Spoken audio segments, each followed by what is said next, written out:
Hello students, I am Poonam Garg, Associate Professor, Department of Economics, Maharaja Agrasen College, Jagatri. We are going to discuss today the topic World Bank यानी विश्व bank.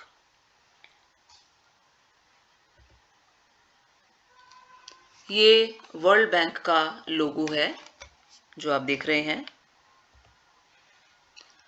ये world bank का headquarter है जो कि Washington USA में situated है और ये वर्ल्ड बैंक ग्रुप के प्रेसिडेंट डेविड मलपास की फोटो है। These are the contents of the lecture. सबसे पहले let us know about the establishment of World Bank कि वर्ल्ड बैंक की स्थापना कब और किस प्रकार से हुई। 1944 में अमेरिका में ब्रेटन वुड्स नामक जगह पर एक कॉन्फ्रेंस हुई और इस कॉन्फ्रेंस में 44 देशों के रिप्रेजेंटेटिव्स ने हिस्सा लिया। इंडिया भी उनमें से एक था। उस कॉन्फ्रेंस में ये डिसाइड किया गया कि सभी देशों के आर्थिक विकास के लिए दो संस्थाओं की स्थापना की जाए। पहली है इंटरनेशनल मॉनेटरी फंड, अंतर्राष्ट्रीय मुद्रा कोष, और दूसरी संस्था international bank for reconstruction and development, IBRD। IMF की स्थापना एक्सचेंज रेट स्टेबिलिटी के उद्देश्य से और IBRD की स्थापना का उद्देश्य था कि सेकेंड वर्ल्ड वॉर में जो अर्थव्यवस्थाएं क्षतिग्रस्त हुई, जहां पर विनाश हुआ, उन अर्थव्यवस्थाओं का पुनर्निर्माण करने के लिए उन अर्थव्यवस्थाओं को आवश्यक फंड्स प्रोवाइड कराना और सभी अल्पविकसित देशों और विकसित देशों के विकास के लिए उनको आवश्यक फंड्स उपलब्ध कराना। तो इस उद्देश्य से 27 दिसंबर 1945 को IBRD की स्थापना की गई। वर्ल्ड बैंक का जो हेड ऑफिस है वो यूएसए में वॉशिंगटन में है और at present 189 countries world Bank के मेंबर्स हैं। शुरू में वर्ल्ड बैंक की जब स्थापना हुई तो वर्ल्ड बैंक एक सिंगल इंस्टीट्यूशन था, लेकिन समय के साथ साथ वर्ल्ड बैंक ने कई इंस्टीट्यूशंस जो हैं वो स्थापित की और अब वर्ल्ड बैंक एक सिंगल इंस्टीट्यूशन ना हो करके ग्रुप ऑफ इंस्टीट्यूशंस बन गया है, जिसको कि हम वर्ल्ड बैंक ग्रुप के नाम से जानते हैं। वर्ल्ड बैंक ग्रुप की जो इंस्टीट्यूशंस हैं वो कौन कौन सी हैं? First is international bank for reconstruction and development, IBRD। ठीक है, IBRD फाउंडर इंस्टीट्यूशन है और इसी इंस्टीट्यूशन को पहले वर्ल्ड बैंक कहा जाता था। Second is international finance corporation. International finance corporation की स्थापना जुलाई 1956 में हुई थी और ये कॉरपोरेशन की स्थापना का उद्देश्य था कि मेंबर कंट्रीज के जो प्राइवेट एंटरप्राइजेस हैं उनको एनकरेज करना और उनको ऋण देना। Third is international development association, IDA। IDA की स्थापना 1960 में हुई और इसका उद्देश्य था कि जो अल्पविकसित देश हैं उनको कम ब्याज की दर पर कर्ज उपलब्ध कराना, लोन्स प्रोवाइड कराना। और ये जो संस्था है इंटरनेशनल डेवलपमेंट एसोसिएशन, ये जो सबसे पुअर कंट्रीज हैं उनको फाइनेंशियल असिस्टेंस प्रोवाइड करती है। Fourth is multilateral investment guarantee agency. Multilateral investment guarantee agency की स्थापना 1988 में हुई और इसका उद्देश्य प्राइवेट फॉरेन इन्वेस्टमेंट को एनकरेज करना है। ये एजेंसी जो प्राइवेट इन्वेस्टर्स अल्प विकसित देशों को लोन्स देते हैं, ये एजेंसी उसकी गारंटी देती है।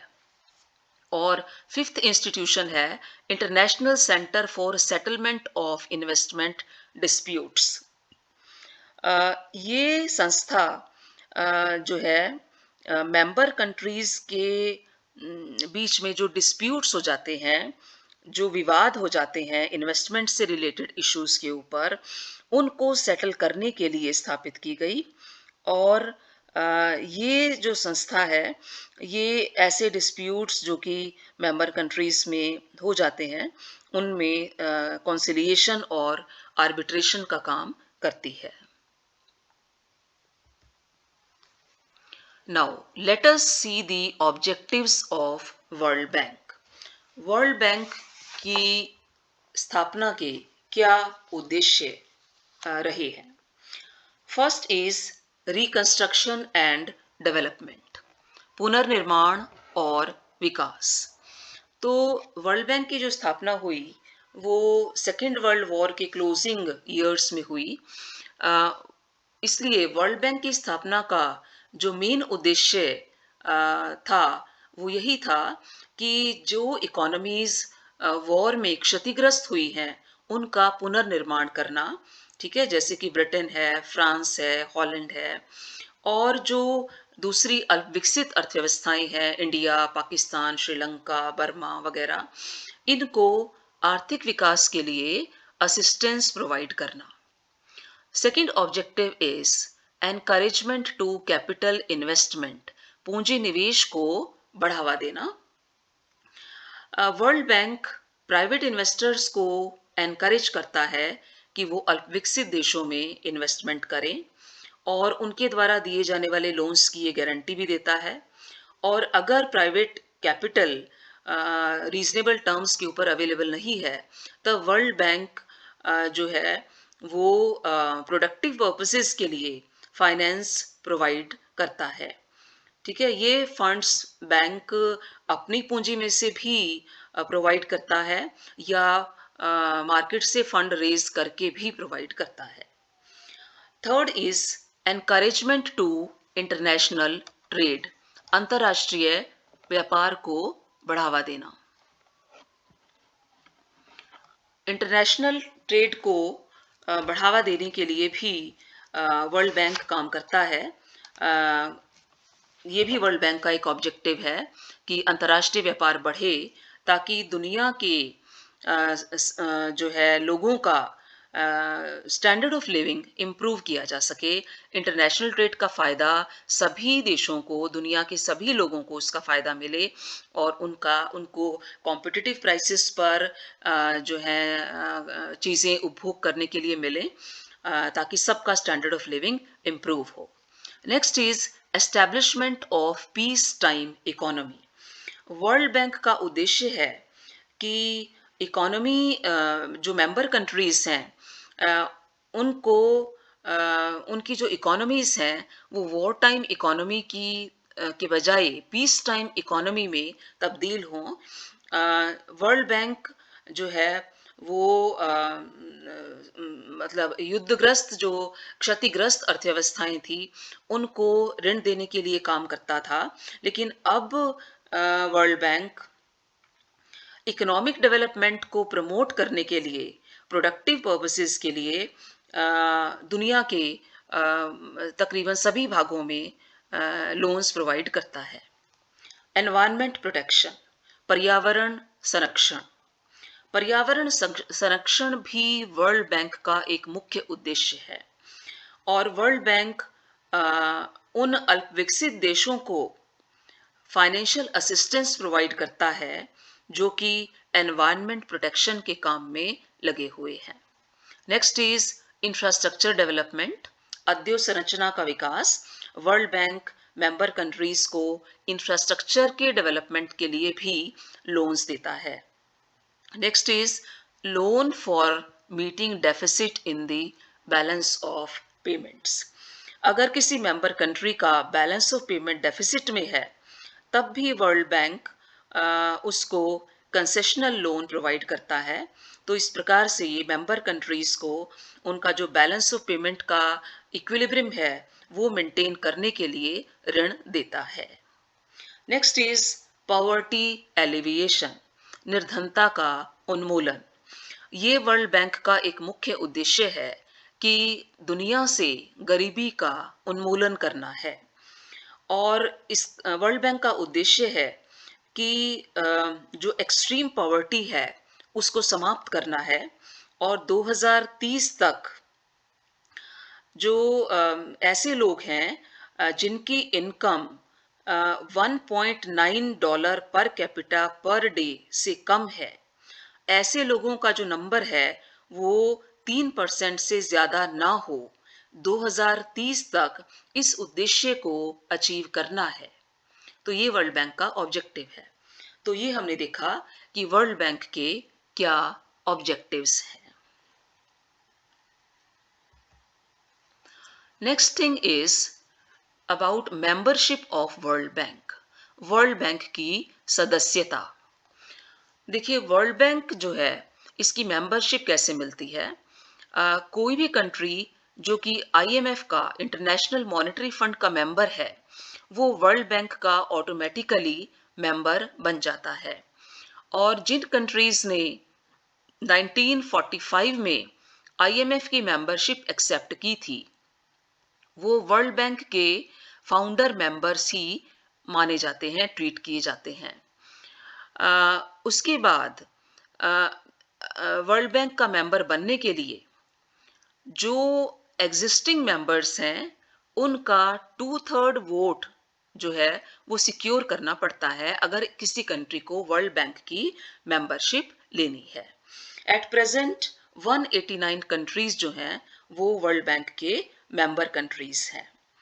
कोई मेंबर अपनी मेंबरशिप को अगर किसी टाइम पर विथड्रॉ भी करना चाहे तो वो एक रिटर्न नोटिस देकर के ऐसा कर सकता है। और अगर कोई देश वर्ल्ड बैंक के रूल्स को फॉलो नहीं करता है तब उसकी मेंबरशिप जो है वर्ल्ड बैंक टर्मिनेट भी कर सकता है। तो this is about the membership of World Bank. Next is about capital of World Bank. World bank की पूंजी। वर्ल्ड बैंक की स्थापना के समय वर्ल्ड बैंक की जो ऑथोराइज्ड कैपिटल थी वो 1000 करोड़ डॉलर्स थी, जो कि $1,00,000 ईच शेयर के 1,00,000 शेयर्स में डिवाइडेड थी। हर मेंबर कंट्री को अपनी मेंबरशिप कोटा का, हर कंट्री का जो कोटा है वो उस समय डिसाइड हुआ था, जो उस समय की मेंबर कंट्रीज थे, और हर मेंबर कंट्री को अपने कोटा का 20% जो है वो मेंबरशिप के टाइम पर पे करना पड़ता है। इसमें से 2% जो है वो गोल्ड के रूप में पे करना पड़ता है और बाकी का जो 18% है वो अपने देश की करेंसी के रूप में पे करना होता है। बाकी का जो 80% है कैपिटल सब्सक्रिप्शन का वो World Bank as and when required, मतलब जब भी उसको ज़रूरत है वो उसको कॉल कर सकता है। उसके बाद वर्ल्ड बैंक की जो कैपिटल है वो टाइम टू टाइम बढ़ाई जाती रही है मेंबर कंट्रीज की कंसेंट से, ठीक है। और वर्ल्ड बैंक की कैपिटल के शेयर के आधार पर अमेरिका जो है उसका सबसे पहला स्थान है। मतलब अमेरिका का जो शेयर है कैपिटल में वो सबसे ज़्यादा है और उसी वजह से अमेरिका की वोटिंग पावर भी सबसे ज़्यादा है। जापान सेकंड नंबर पर है और इंडिया का 7th प्लेस है। In the year 2000 world bank की जो कैपिटल है उसको बढ़ा करके 18,860 करोड़ जो है वो किया गया और बैंक की जो ऑथोराइज्ड कैपिटल है वो 19,081 करोड़ डॉलर्स है। Next thing is management of World Bank. World bank का मैनेजमेंट या प्रबंध किस प्रकार से होता है। वर्ल्ड बैंक का जो मैनेजमेंट है वो 4 बोर्ड्स और कमिटीज के द्वारा किया जाता है। सबसे ऊपर बोर्ड ऑफ गवर्नर्स है। बोर्ड ऑफ गवर्नर्स में हर कंट्री का, हर मेंबर कंट्री का एक गवर्नर होता है और एक ऑल्टरनेटिव गवर्नर होता है, और इनका जो टेन्योर है वो 5 साल का होता है। कोई भी जो ऑल्टरनेटिव गवर्नर है वो सिर्फ गवर्नर की एब्सेंस में वोटिंग कर सकता है। बोर्ड ऑफ गवर्नर्स जो है वो अ, अपने में से एक प्रेसिडेंट सेलेक्ट करते हैं जो कि वर्ल्ड बैंक की एनुअल मीटिंग्स को प्रिजाइड ओवर करता है। बोर्ड की जो मीटिंग है वो जनरली साल में एक बार होती है, और ये जो वर्ल्ड बैंक की जनरल मीटिंग है ये आईएमएफ की जनरल मीटिंग के साथ ही किसी भी एक मेंबर कंट्री में कन्वीन की जाती है। हर गवर्नर की जो वोटिंग पावर है वो उस कंट्री के फाइनेंशियल कंट्रीब्यूशन के अकॉर्डिंग ही होती है जिस कंट्री का वो रिप्रेजेंटेटिव है। ये जो बोर्ड ऑफ गवर्नर्स है ये बोर्ड बैंक की पॉलिसी को डिसाइड करता है, और बोर्ड के जो राइट्स हैं, जो अधिकार हैं, वो क्या क्या हैं। एडमिशन ऑफ न्यू मेंबर्स, नए मेंबर्स को इंक्लूड करना, मेंबरशिप देना। टर्मिनेशन ऑफ द मेंबरशिप, किसी मेंबर की मेंबरशिप को टर्मिनेट करना। चेंज इन द कैपिटल, ठीक है, पूंजी में चेंज करना। Distribution of the income of the bank, कि बैंक की जो इनकम है उसका वितरण करना। और इंटरनेशनल इंस्टीट्यूशंस के साथ एग्रीमेंट करना and liquidation of the bank. ये बोर्ड ऑफ गवर्नर्स के राइट्स हैं। Second is board of executive directors. Board of executive directors जो होता है उसमें 25 मेंबर्स हैं, और इनमें से 5 मेंबर्स वो हैं जिनका की सब्सक्रिप्शन वर्ल्ड बैंक में सबसे ज्यादा है। ये हैं America, Britain, Germany, France and Japan. बाकी के जो 20 मेंबर्स हैं वो इलेक्ट किए जाते हैं बैंक के दूसरे मेंबर्स में से, और इनकी जो टर्म है वो 2 इयर्स होती है। ये जो बोर्ड है, बोर्ड ऑफ एग्जीक्यूटिव डायरेक्टर्स, ये एक प्रेसिडेंट या chief officer of the bank elect करते हैं, और वो chief officer board of directors की डायरेक्शन के अकॉर्डिंगली काम करता है, और वो बैंक के बाकी जो ऑफिसर्स हैं उनको अपॉइंट करता है, और बैंक के जो रोज़मर्रा के कार्य हैं, डे टू डे अफेयर्स हैं, वो बोर्ड ऑफ एग्जीक्यूटिव डायरेक्टर्स जो है वो कंडक्ट करता है। Third is advisory council. Advisory council में कम से कम 7 मेंबर्स होते हैं, और इनकी जो अपॉइंटमेंट है वो बोर्ड ऑफ गवर्नर्स के द्वारा की जाती है। ये जो मेंबर्स होते हैं एडवाइजरी काउंसिल के, ये मेंबर्स डिफरेंट सब्जेक्ट्स के एक्सपर्ट्स होते हैं। जैसे कोई बैंकिंग का एक्सपर्ट है, कोई इंडस्ट्री का है, कोई एग्रीकल्चर का है, कोई लेबर मैटर्स का है, कोई इंटरनेशनल ट्रेड का एक्सपर्ट है। तो ये सब एडवाइजरी काउंसिल के जो मेंबर्स हैं ये सब अपने अपने फील्ड के एक्सपर्ट्स होते हैं जो कि बैंक को डिफरेंट इश्यूज के ऊपर एडवाइस देते हैं। Fourth is loan committee. Loan committee जो है मेंबर कंट्रीज को और प्राइवेट एंटरप्राइजेस को लोन सैंक्शन करने के लिए अपॉइंट की जाती है।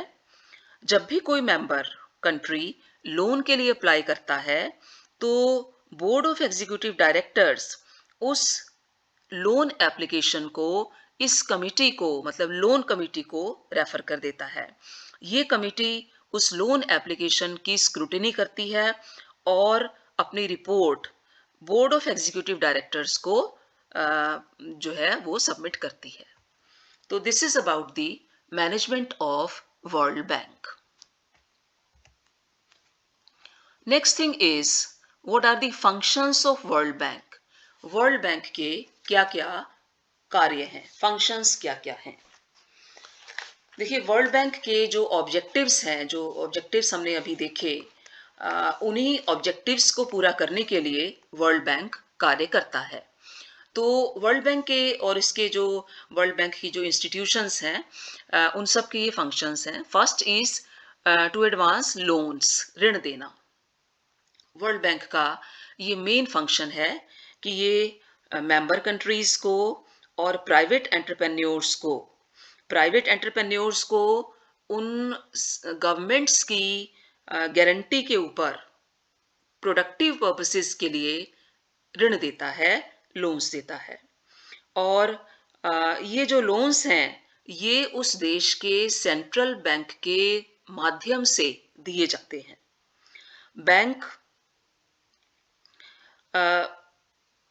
जो मेंबर कंट्रीज जिन प्रोजेक्ट्स के लिए लोन्स की डिमांड करते हैं, रिक्वेस्ट करते हैं, बैंक उन प्रोजेक्ट्स की प्रोग्रेस रिपोर्ट्स कलेक्ट करता है और शॉर्ट पीरियड के लिए भी और लॉन्ग पीरियड के लिए भी लोन्स प्रोवाइड करता है।